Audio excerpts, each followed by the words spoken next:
जंगी जुनून में मुब्तला इसराइल का पागलपन कम न हुआ। सिहूनी फौज की बर्बरियत के बाइस गाजा के मकीनों और एक और दर्दनाक रात का सामना रहा। इसराइली फौज रात भर गाजा पर बारूद बरसाते रहे। जबालिया पनागुज़ीन कैंप पर फिजाई हमले, 11 फलस्तीनी शहीद हो गए।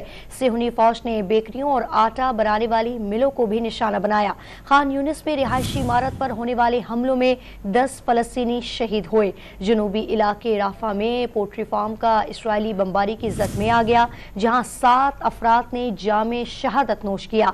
इसराइली फौज की मुसलसल बमबारी के बाइस गाजा में एक बार फिर मोबाइल और इंटरनेट सर्विस बंद हो गई।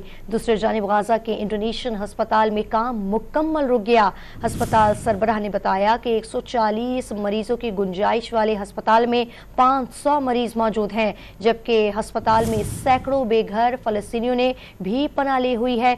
दूसरी जानिब इसराइली फौज ने अल शिफा अस्पताल पर छापे के बाद अल हिलाली अस्पताल को भी घेरे में ले लिया। सिहूनी फौज के हमलों में अब तक तकरीबन 11,500 फलस्तीनी शहीद हो चुके हैं।